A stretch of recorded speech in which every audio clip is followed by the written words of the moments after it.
오늘은 전 세계 개혁교회에서, 개신교에서 종교개혁 주간으로 지키는 주간입니다. 1517년 10월 31일에 마르틴 루터가 종교개혁의 깃발을 올렸었기 때문에 이 주간, 10월 마지막 주간을 종교개혁 주간으로 지키게 됩니다. 우리가 볼 때는 종교개혁 혹은 교회개혁 이렇게 부릅니다마는 역사 공부할 때 영어로는 종교니 교회니 그런 말 빼고 그냥 개혁입니다. Reformation. 그냥 개혁이란 말만 쓰지 종교란 말을 그 앞에 붙이지 않습니다. 상당히 의미심장한 것이 교회개혁이라는 것이, 신앙개혁이라는 것이 진리의 기준을 확실히 하는 개혁이기 때문에 거기서부터 시작해서 정치가 개혁이 되고 사회 제도가 개혁되고 교육, 생활, 문화 전반에 걸쳐서 개혁이 확대해 가는 것이기 때문에 그냥 개혁이라고 부르는 것이 대단히 의미심장하고 그것이 합당하다고 생각이 됩니다. 요즘은 그렇지 않습니다만은 제가 대학생이나 대학원생들한테 가서 집회를 하거나 세미나를 인도할 때는 제가 꼭 내 강의가 끝난 뒤에 묻습니다. 질문을 하라고 그럽니다. 그러면 전두환 대통령 시절이나 노태우 대통령 시절에는 반드시 질문을 나오는 것이 뭐이냐 하면 목사님 우리나라는 혁명을 해야 됩니까? 개혁을 해야 됩니까? 그 질문은 반드시 나옵니다.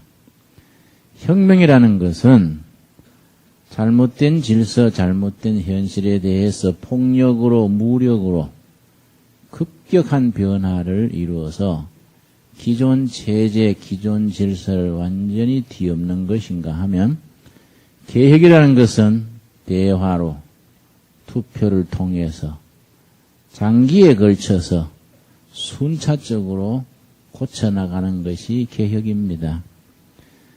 그래서 우리 군사정권 시대에는 우리 역사가 분명히 잘못 자리 잡아 잘못 나간다고 생각했기 때문에 청년 대학생들은 혁명을 해야 됩니까? 개혁을 해야 됩니까? 묻는 겁니다. 내가 어떤 기회에 대학원생들만 30명 있는 모임에 가서 이야기를 전한 적이 있습니다. 그 자리에서 내 설교 마친 뒤에 질문을 하라 했더니 역시 같은 질문이 나왔습니다. 그땐 내가 되물었습니다. 내 의견을 말하기 전에 여러분의 의견은 어떻습니까?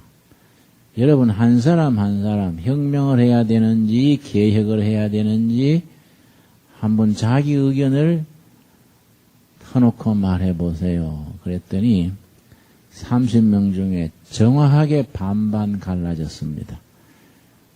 우리나라는 혁명을 해서 뒤집어야 된다는 쪽이 15명, 천천히 가더라도 대화와 투표를 통해서 합법적인 절차를 거쳐서 개혁을 해야 된다는 쪽이 15명이었습니다. 내가 특별했던 것은 교회에서 자란 크리스찬 청년들은 거의가 개혁 쪽을 지지했고 종교가 없는 무종교 청년들은 거의가 혁명을 선택했습니다. 그때 내가 생각하기를 역시 이러니 저러니 해도 교회에서 자란 청년들의 사고가 다르구나. 훨씬 온건하고 합리적이구나. 역시 교회 밥이 무섭기는 무섭다. 내가 그런 생각을 했었습니다. 지난주에 제가 프랑스 혁명사를 다시 읽었습니다. 1777년에 프랑스가 혁명이 일어나서 온 프랑스란 나라가 피비린내 났습니다.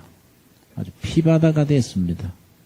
수많은 사람이 처형당하고 상하고 다쳤습니다. 프랑스 혁명 때 얼마나 사형을 많이 시켰든지 어떻게 하면은 사람 목을 치는 사형을 좀 간단하게 편리하게 할까 그걸 연구를 해서 기로틴이라는 사람이 그 기계를 만들었습니다.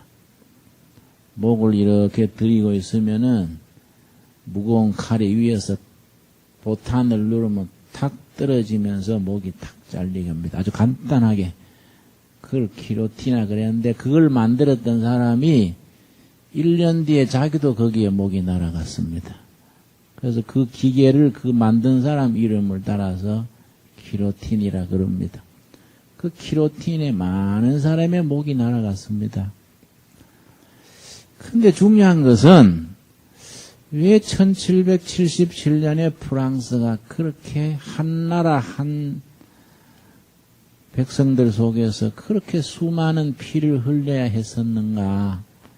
그 원인이 중요합니다. 그때 프랑스 왕이 루이 16세입니다. 그때 프랑스에는 세 부류의 사람이 있었습니다. 왕족과 귀족 12만 명입니다. 성직자가 무려 13만 명입니다. 나머지는 평민들입니다. 12만 명의 귀족 계급, 13만 명의 성직자 계급, 또 평민으로 이루어졌는데 이 귀족 계급과 성직자 계급이 짝짝꿍이를 해서 평민들을 수탈하는 거예요. 귀족과 평민, 성직자들이 왕실을 업고 사치스러운 생활을 하고 집권 세력의 중심이 되어서 호의호식하면서 자기들은 세금을 한 푼도 내지 않고 전 국토에 12만 명 되는 귀족들이 국토의 5분의 1을 차지했습니다. 13만 명 되는 성직자들 교회가 또 국토의 5분의 1을 차지했습니다. 그걸 농민들을 세금을 매기고 수탈했어요. 평민들의 생활은 너무나 고달픈데 성직자들과 귀족들은 아주 사치하고 매일 아주 호의호식했습니다. 루이 16세가 도저히 이러면 나라가 안 되겠다 생각을 하고 혁명 나기 3년 전에 투르고라는 유명한 정치가를 아주 청렴하고 개혁 정신이 뛰어난 사람을 수상에 임명을 해서 과감하게 개혁을 해라. 이러다가 나라가 지금 결단 나겠다. 이러고 위임을 했습니다. 이 투르고라는 수상이 귀족도 성직자들도 세금을 매기고 산업을 일으키고 평민들을 보호하고 전 국민적인 도덕성을 높이고 과감한 개혁 운동을 실시했는데 그렇게 되니까 귀족들과 성직자들이 불이익을 당한단 말이에요. 지금까지 누리던 기득권 다 뺏겨야 되고 너무나 이 손해를 많이 보니까 귀족과 성직자들이 아주 단합을 해서 온갖 방법을 다 동원해서 개혁을 방해하다가 드디어 2년 만에 왕을 움직여서 투르고 수상을 해직시켰습니다. 그리고 2년간 개혁 작업을 추진하던 모든 것을 원상태로 돌아가도록 바꿔버렸습니다. 그렇게 하게 1년 뒤에 혁명이 일어나서 그 성직자들, 귀족들 목이요. 그 기로틴에 수없이 목이 날아갔습니다. 이걸 역사를 가만히 살펴보면은 개혁 운동이 제자리를 잡아갔더라면 불란서 혁명이라는 것은 일어나지 않았다는 거예요. 귀족들이나 성직자, 교회가 정신을 바짝 차리고 이거는 시대의 흐름이다. 이건 하나님이 기뻐하시는 운동이다 생각을 하고 개혁에 협조를 했으면 그런 피비린내 나는 혁명은 없었을 거기고 성직자들의 목이 날아가지 않았을 거겠지요. 그래 생각하면 1777년에 일어난 프랑스 혁명에는 교회가 성직자들의 책임이 큰 몫이 있었던 겁니다. 그런데 중요한 건 그 당시에 이웃나라 영국도 마찬가지랬습니다. 프랑스와 영국의 사회 정황이 비슷했습니다. 도덕은 떨어지고 백성들은 시달리고 아주 특권 계급은 호의호식하고 그래서 그때 식자들은 말하기를 영국이 먼저 혁명이 터지냐 프랑스가 먼저 혁명이 터지냐 그렇게 얘기를 했는데 프랑스는 혁명이 일어나서 수많은 사람이 피 흘리고 목이 날아갔는데 같은 조건에 있던 영국은 피 흘리는 혁명을 보지 않고 아주 합리적으로 아주 질서 있게 개혁을 이루어 갔습니다. 어째서 그러냐 이거지. 비슷한 조건에 있던 같은 시대에 프랑스는 어떻게 해서 유혈혁명을 겪어야 했고 그 도바 해협 건너 영국은 전혀 피 흘리지 않는 무혈 개혁을 성공시켰느냐. 그 차이가 어디서 온 거냐. 그걸 역사가들이 평가하기를 영국의 한 청년 옥스포드 대학을 나온 한 젊은 목사의 공로다. 그렇게 결론을 내립니다. 그 사람의 이름이 요한 웨슬레입니다. 감리교를 시작한 요한 웨슬레. 요한 웨슬레는 목사 아들입니다. 형제가 무려 19명이에요. 참 그 목사님 부부가 자녀를 참 많이 낳았어요. 19명. 요한 웨슬레가 16번째입니다. 그런데 요한 웨슬레의 어머니, 사모님이 대단히 경건하고 자녀들 교육에 아주 특별한 관심과 뭐라 할까요? 노하우라 할까요? 자기 나름으로 확고한 신념이 있었던 분이에요. 19명 자기 태에서 난 자녀들을 잘 길렀습니다. 절도 있게. 어려서부터 경건이 체득되도록 아주 잘 길렀습니다. 그런 어머니의 그 양육의 결과로 요한 웨슬레도 아주 가난하지만은 바르게 자라서 옥스포드 대학에 입학했습니다. 옥스포드 대학 학생 때 무슨 운동을 했는가 하니 신앙 토론을 하고 기도를 하고 평생을 지켜나갈 경건한 삶을 대학 시절부터 우리가 몸으로 익히자. 그런 목표를 가진 학생 운동 단체를 만들었습니다. 그걸 홀리 클럽, 홀리 클럽. 그걸 주도했는데 옥스포드 대학을 졸업하자마자 요한 웨슬레가 다른 길로 나가지 아니하고 복음 선교에 헌신을 해서 미국 인디안 선교에 헌신했습니다. 인디안 선교를 갔는데 2년 동안 미국 조지아주에서 인디안들 상대로 열심히 전도를 했는데 너무너무 낙심했어요. 인디안들이 요한 웨슬레를 이해하지 못할 뿐 아니라 복음 전하는 걸 받아들이질 않아요. 늘 혼자 선교사가 외톨이로 진행깁니다. 영국에서 갖는 영국 사람 교인들도 웨슬레가 나타나면 저 글쟁이가 또 나타났구나. 옥스포드 나온 명문이니 저 글쟁이가 또 지식 자랑하려고 그러냐? 하고 요즘 말로 왕따 당한 거예요. 2년 동안 선교 현장에서 낙심했습니다. 2년 만에 기진맥진했어요. 심신이 지쳐가지고 아주 완전한 실패자로 2년 후에 영국으로 되돌아왔습니다. 그 해가 1738년입니다. 그 해 영국으로 돌아온 지 4개월 만에 어느 모임에 갔습니다. 신앙 모임에 가서 거기에서 정말 성령님의 도우심으로 큰 심령의 변화를 얻고 영적인 큰 지진을 경험했습니다. 거기에서 요한 웨슬레가 내면이 변화를 일으키면서 그 변화가 넓혀져서 영국이라는 나라가 변화됐습니다. 그래서 불란서와 같은 혁명을 거치지 않고 개혁에 성공할 수 있는 그 시대에 영향을 미쳤다. 역사가들은 그렇게 분석을 합니다. 1738년 5월 24일에 요한 웨슬레가 쓴 일기를 내가 한번 인용을 하겠습니다. 그러니까 지난주에 일기를 가만히 읽으면서 역사에 훌륭한 사람들은 다 일기를 열심히 썼더라고요.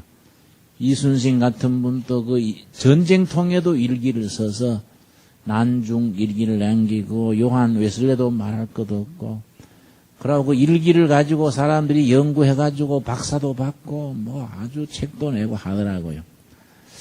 그래 나도 훌륭해지면 일기를 일기를 써야겠구나 생각했는데 젊을 때부터 몇 번 결심하고 일기를 몇 달 쓰다가 또 까먹어버리고 딱 그래서 안 되겠다. 지금 좀 늦긴 했지만은 지금부터도 일기를 좀 열심히 써야 되겠다 하고 지난주에 읽으실 노트 10권 사다 놨는데 내가 다짐은 하는데 잘 모르겠어요. 이게 또 3주쯤 가다가 또 흐지부지 할란지 일하면 훌륭해지지 못하는데 나는 언제 철들라나 이 한갑대가 철 안 들면 이거 참 골치 아프다 그런 생각했지요. 그렇다고 교우들한테 내 일기 쓰게 해달라고 기도 부탁할 수도 없고 예. 자, 웨슬레가 1738년 5월 24일에 쓴 일기를 내가 읽습니다. 저녁 때 나는 별로 마음에 없는 발걸음이었지만 알더스 게이트 거리에 있는 적은 기도 모임에 참석했다. 그때 마침 어떤 이가 루터가 쓴 로마서인 서문을 읽고 있었다. 그때는 저녁 9시 15분 전쯤이었다. 그가 읽은 구절은 다음과 같았다. 그리스도 예수를 믿는 믿음 안에서만 하나님은 우리 가슴에 오셔서 변화를 가져오십니다. 라는 구절이었다. 바로 이때였다. 나는 갑자기 나의 가슴이 이상스럽게도 뜨거워짐을 느꼈다. 나는 처음으로 예수 그리스도를 정말 신뢰하게 되었다고 느꼈다. 그리스도만이 구원을 이루시는 분임을 알게 되었다. 그리고 그 순간 예수 그리스도는 나의 죄를 물리쳐 주셨다는 확신이 내게 왔음을 느꼈다.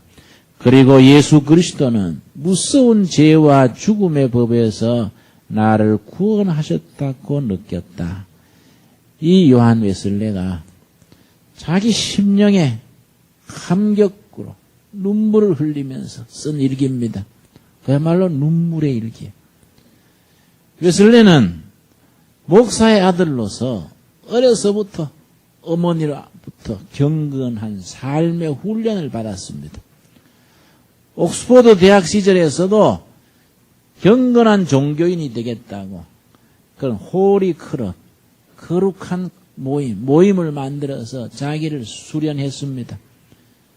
명문대학 출신의 모든 특권을 버리고 미국 인디안 선교사 갔습니다. 그러나 실패자로 끝났습니다. 자기 한계, 자기 좌절을 느끼고 절망해 있었는데 그때 실패자로서 귀국한 지 4개월 만에 한 이름 없는 조그마한 모임, 이름도 기록되지 않는 한 사회자의 마르틴 루터의 일기를 글을 해설하는 얘기를 듣고 심령의 변화를 느꼈어요. 그리스도 안에서 하나님은 우리 심령을 변화시킨다. 그리스도 안에서, in Christ, 그리스도 안에서. 자기의 행위나 지식이나 자기의 어떤 헌신이 아니다. 예수 그리스도 안에서 은혜로 값없이 믿는 자에게 하나님은 그 심령을 두드리시고 뜨겁게 하시고 변화시키시고 자기 아들, 딸로 사용하시는 그 복음의 진수를 깨닫고 감격했습니다. 그 뒤로 요한 웨슬레가 철저하게 헌신하고 섬기는 삶을 살았습니다. 그 뒤로 요한 웨슬레는 자기가 그렇게 감격과 눈물 속에서 깨달은 그 복음을 헌신적으로 전했습니다. 온 나라를 다니면서 외국을 다니면서 웨슬레의 유명한 말이 세계가 나의 교구다. 유명한 말이죠. 웨슬레의 그 복음 설교를 듣고 깨닫고 감격한 사람들마다 모임을 만들었어요. 이건 평신도들 모임입니다. 뭐 신부 목사님들은 다르지 않고 평신도들의 모임을 만들었습니다. 그 모임마다 지도자를 세웠습니다. 우리 교회 구역장, 교구장 있듯이. 그래서 그 운동이 전국에 확대됐는데 기성교회가 얼마나 방해를 하고 반대를 하는지 할 수 없이 20년 후에 자기가 그렇게 모임의 팀장으로 세운 지도자들이 3만 명이에요. 그 3만 명들과 함께 따로 교단을 세운 것이 감리교입니다. 그런데 그 운동이 영국을 혁명에서 구했다는 거예요.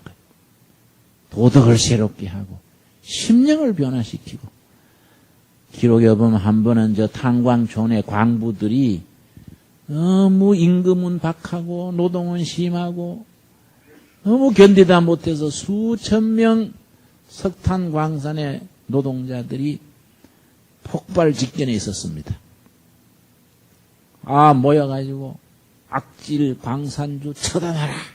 그러고 이런 놈의 세상 뒤집어야 된다. 그러고 석탄 광부 수천 명이 막 분노에 차서 그러게 얼마나 위험한 자리입니까? 그런 데서 폭발하면 이제 혁명이 시작되는 겁니다. 프랑스처럼 러시아처럼 아주 위험한 분위기를 했는데 그때 요한 웨슬레가 가까이 지나가다가 그 말을 듣고 그리 갔어요. 가가지고서는 그 사람들 앞에서 나는 요한 웨슬레입니다. 내가 깨달은 복음을 전하겠습니다. 그러고 조용한 목소리로 그리스도 안에서 자기가 죄 씻음 받고 새 사람 된 그 변화, 그 말씀의 능력을 조용조용히 전했는데 그렇게 분노에 차있던 노동자들이요 감동을 받아가 눈물을 쭉쭉 흘리고 석탄 광산에서 석탄 캐느라고 얼굴이 새카매졌던 사람들이 줄줄 우니까 두 눈에 눈물 내려가는 자리만 깨끗하게 씻기는 거예요. 그 모양이 이상한 모양이 생깁니다. 사람마다 얼굴에 두 줄기만 깨끗하고 새카만 사람들이 앉아가지고 거기서 회개하고 광산촌이 새로워지고 노동자들이 바뀌니까 광산주도 바뀌고 그 지역이 변화됩니다. 그런 운동이 확대돼가지고 영국이란 나라가 피부리 나는 혁명을 거치지 않고 개혁으로 진입돼서 하나하나 고쳐나갈 수 있게 됐다는 겁니다. 나도 지난 몇 년 전에 울산 현대자동차에서 노조 스트라이크가 심하게 났지 않습니까? 자동차 노조원들이 막 자동차를 불태우고, 경찰차를 불태우고, 그거 굉장했습니다. 그때 누가 나한테 노조 지도자들 위해서 설교를 해달라 그래서 내가 요한 웨슬레 생각을 하고 마음의 준비를 하고 기도를 하고 나도 웨슬레처럼 설교하면 노조 지도자들이 좀 변화됐으면 좋겠다 생각하고 노조 지도자들 모인 데 가서 열심히 설교했는데요. 한 사람도 안 바뀌었어요. 한 사람도. 이거 설교하는데 너무 아프다 그 사람들. 어떤 사람 반 누워서 듣고 자기들이 얘기하고 담배 피우고 대충 하세요. 뭐 이런 거 대충 하세요. 아이고 내가 그래서 아주 낙심했어요. 낙심. 아이고 웨슬리 흉내도 못 내겠구나. 응? 사람 따라 이거 안 되는 게구나. 그런데 웨슬리는 여러분 우리가 오해하면 안 돼요. 웨슬리가 1738년 5월 24일 그렇게 참 자기 심령의 변화를 일으키고 감격 속에서 변화될 수 있었던 것이 어느 날 갑자기 하늘에서 뚝 떨어진 게 아니다 이 말이에요. 우리는 그런 경향이 있습니다. 한국교회 교인들은. 뭐 별짓 다 하다가 아주 참 용한 부흥사님 모셔놓고 첫날부터 뒤집어 주십시오. 불 떨어지게 해주니까 불 떨어질 재료가 안 되는데 뒤집어질 준비가 안 돼 있는데 되겠습니까? 웨슬리는 방황하고 추구하고 진지한 탐구자로서 철저한 자기 고민, 자기 방황 그걸 거쳐서 드디어 복음의 진수의 깨달음에 임했을 뿐만 아니라 그 다음이 더 중요한 게 그러한 심령의 변화를 체험한 뒤에 철저한 헌신과 봉사 이게 일관되게 뒷받침됐었습니다. 여러분 우리 자신을 살펴봐야 돼요. 정말 우리 사회 자체가 18세기 프랑스처럼 18세기 영국처럼 정말 우리는 변화가 필요한 시대입니다. 우리가 그 변화가 민족의 장래에 비비린내 나는 혁명으로 나갈 것이냐 선거와 대화와 합법적인 개혁으로 나갈 것이냐 우리는 영적인 의미에서는 웨슬리의 역사를 생각해 봐야 돼요. 웨슬리 우리들 예수 그리스도의 제자들이 크리스찬들이 진정한 그리스도 안에서 말씀에 부딪혀서 지난날의 허물과 죄, 고뇌와 방황이 다 녹아지고 심령이 새로워지고 인격이 새로워지고 내 삶의 내용이 새로워지는 데서부터 우리 사회, 우리 역사가 새로워지는 변화가 시작되어질 줄로 믿습니다. 여러분. 우리가 2001년 개혁 주간을 맞으면서 이 점에 대해서 확고한 재인식이 있어야 됩니다. 저도 기독교 가정에서 태어났는데 웨슬리가 목사 가정에 태어났듯이 기독교 가정에서 태어나서 어려서부터 교회를 열심히 다녔지요. 초등학교 때 5, 6학년 때는 시골에서 늘 새벽 기도를 갔으니까 바로 이웃집이 아니고 2km가 넘는 시골길을 새벽마다 가가지고 새벽 기도를 다녔습니다. 그런데 우리 동네는 그 아주 산골짜기라 호랑이 있는데요.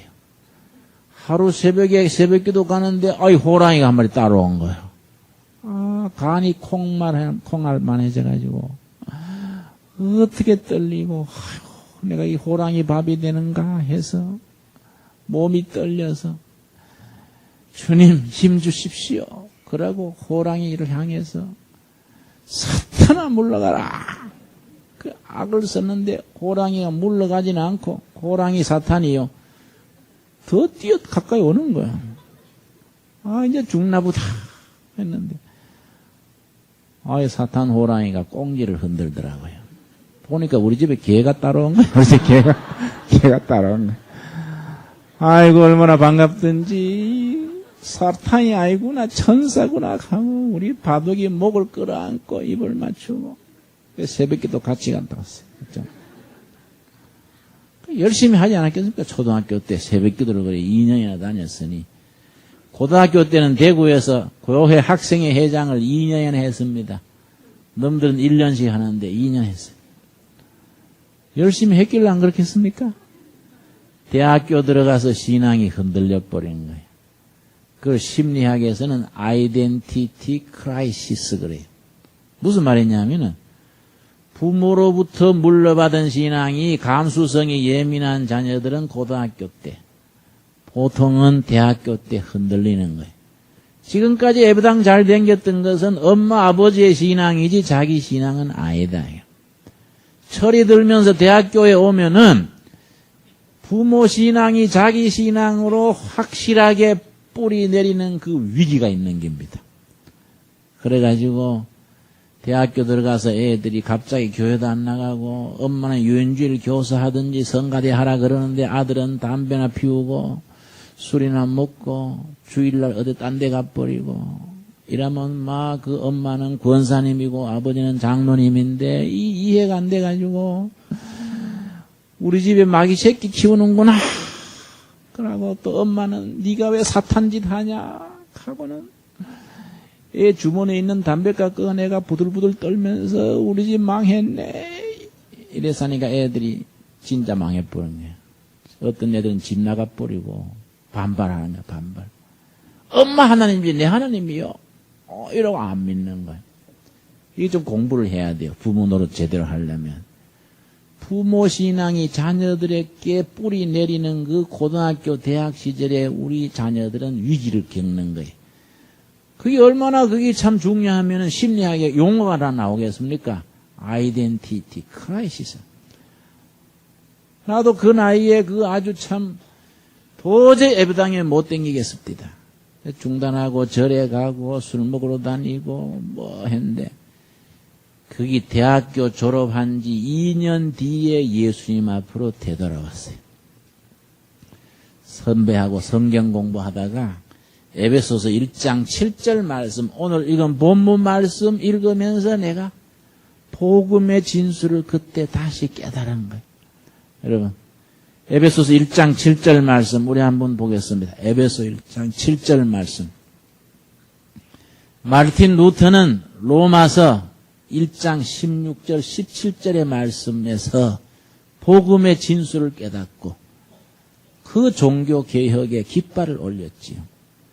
요한 웨슬레는 로마서 1장에서 마르틴 루터가 주석을 했는 그 주석문의 서문을 읽을 때 그걸 들으면서 복음의 진수를 깨닫고 그 삶이 변화된 겁니다. 사람마다 똑같은 말씀은 아니란 말이에요. 각자 말씀에 받는 역사가 다르고 시기가 다르고 분위기가 다르다 이 말이죠. 에베소 1장 7절 말씀 우리 한번 같이 읽겠습니다. 우리가 그리스도 안에서 그의 은혜의 풍성함을 따라 그의 피로 말미암아 구속고 죄사함을 받았으니 누구 안에서입니까?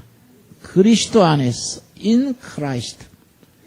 하나님께서는 그리스도 안에서 우리에게 임하셔서 우리 심령을 변화시키시고 죄와 허물, 고뇌와 방황의 세월을 끝나게 하시고 죄가 용서함을 받은 믿음의 사람, 새 사람, 새로운 존재, 새로운 인격을 창조해 주시는 겁니다. 그 심령의 변화가 개혁의 시작이고 교회가 새로운 거이고 새로워지는 출발점이고 역사가 새로워지는 출발점이 되어지는 겁니다. 여러분, 우리 개혁 주간을 맞으면서 우리 한 사람 한 사람이 정말 그리스도 안에서 우리 심령의 변화, 복음의 능력 안에서 죄 씻음 받은 확신과 새 사람 되는 간격을 가지고 새롭게 시작할 수 있게 되기를 바랍니다. 여러분, 요한 웨슬레가 그때 옥스포드 대학을 졸업하자마자 선교사가 되기로 헌신을 하고 영국에서 미국으로 가는 배에서 있었던 유명한 사건이 있습니다. 그것도 역시 일기문에 나오지요. 그때 배라는 게 뭐 형편없지요. 배 타고 영국에서 미국으로 가는데 대서양 한가운데서 폭풍을 만났습니다. 그 나무배가 폭풍을 만나니까 완전히 배가 일순간에 바다에 깔아앉게 됐단 말이에요. 배에 탄 모든 사람들이 두렵고 떨려서 막 울고 불고 뭐 야단 났는데 선원들까지 당황해가지고 이리 뛰고 저리 뛰는데 옥스포드 나온 엘리트 요한 웨슬러도 볼 수 있습니까? 막 죽음의 공포 앞에 막 몸이 떨리고 막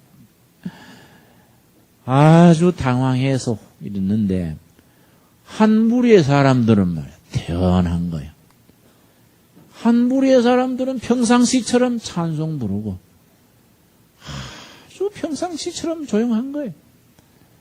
독일에서 미국으로 이민 가는 모라비안이라는 사람들이에요. 모라비안. 이 두레마을이나 강원도 예수원 같은 공동체에 속한 신앙 공동체 사람들입니다. 이 사람들은 둘러 앉아가지고 그 태풍 속에서도 산보 나온 듯이 편안하게 찬송 부르고 있다 이 말이에요. 우리가 예수님 안에서 구원받은 사람들이 열심히 살았는데 죽으면 천국 바로 가는데 뭐이 나쁘냐. 찬송하고 태연하단 말이에요. 이걸 보고 요한 웨슬레가 충격을 받은 거예요. 나는 내 영혼 또 해결하지 못한 사람이 인디안의 영혼을 구원한다고 나서는구나. 내가 참 서글픈 사람이다. 이 갈등을 느낀 겁니다. 그 모라비안들이 미국에 가가지고 펜실바니아 주에서 대장간을 세웠어요. 그 말발굽새라든지 농기구라든지 이런 걸 만드는 대장간을 세웠는데 그 대장간 이름이 베들레헴 대장간이에요. 그 베들레헴 대장간이 나중에 어떻게 됐냐? 베들레헴 스틸 코퍼레이션, 베들레헴 철강 회사가 돼서 전 세계 가장 큰 제철 회사가 됐습니다. 요즘 우리 포항 제철처럼. 지금 미국 제철 산업이 경쟁력을 잃었으니까 베델 철강 가면 잘 모르지만은 그 베델 철강이요. 무려 200년 이상 전 세계 최고의 철강설이었습니다. 그 종업원이 3만 명이 넘었습니다. 이 모라비안들이 성경적인 원칙을 바탕으로 해서 신앙인들이 뭉쳐서 그렇게 세운 철강회사. 그래서 성경적인 원칙을 따라서 크리스찬들이 경영하는 기업인 어떤 기업으로 성공할 수 있다는 하나의 모델이 그 베들레헴 스틸 코퍼레이션이라는 모라비안들이 세운 그 제철 회사입니다. 그 사람들을 이 요한 웨슬레가 대서양 한복판에서 만난 겁니다. 나중에 미국 가가 인디안 선교하면서 자기들이 자기가 좌절하니까 요한 웨슬레가 틈만 나면 그 멀리 가가지고 모라비안들한테 가서 은혜도 받고 위로도 받고 그 사람들한테 도움을 받으려고 애썼어요. 그런 요한 웨슬레가 실패자로서 귀국한 지 4개월 후에 드디어 로마서 주석을 쓴 그 서문을 읽다가 심령의 변화를 일으켰다 이 말이죠. 여러분, 에베소서 1장 7절 말씀 속에 우리가 정말로 우리 심령 속에서 확실하게 확신으로 임해야 될 우리 복음의 진수가 그 속에 있습니다. 에베소 1장 7절 우리 한번 같이 읽겠습니다. 우리가 그리스도 안에서 그의 은혜의 풍성함을 따라 그의 피로 말미암아 구속고 죄사함을 받았으니라. 여러분 아멘 하십니까? 누구 안에서라고요? 그리스도 안에서 그의 은혜의 풍성함을 따라. 은혜란 말이 중요합니다. 성경 원문의 은혜가 칼라인데 칼라. 세 가지 단어가 합쳐져 있습니다. 첫째는 선물이에요. 선물. 웨슬레나 마르틴 루터나 우리들이 뭐 충성하고 헌금 바치고 잘해가지고 구원받은 게 아니다. 하나님이 선물로 주셨대. 두 번째는 공짜입니다. 공짜. 값을 치른 게 아니다. 믿음 하나 보고 값없이 받은 공짜다. 세 번째는 기쁨이다. 기쁨. 그래서 성경 원문 헬라어에 은혜도 칼라, 기쁘다도 칼라, 칼라. 은혜 받으면 기쁘고 웨슬레가 감격과 기쁨에 넘쳐서 눈물 흘리며 그 감격의 일기를 썼듯이 복음의 깨달음 속에서 우리는 기쁨을, 감격을 누리는 겁니다.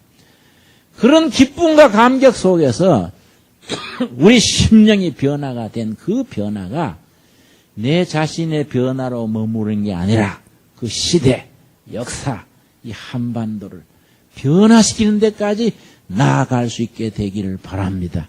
기도하겠습니다. 주님 은혜를 감사드립니다. 그리스도 안에서 은혜로 우리가 구원함을 받아 복음의 확신 속에서 우리 삶이 변화된 자로 살아가게 하셔서 감사합니다. 우리의 변화된 이 인격과 삶을 가지고 이 시대를 변화시키게 하옵시며 조국의 역사를 변화시키게 하옵시고 내 인격이 변화된 그것이 가정을 변화시키며 교회를 뜨겁게 하며 이 시대의 정신을 변화시켜 나가는 사명자로 세워지게 하여 주시옵소서. 예수님 이름 받들어 기도드려 싸움나이다.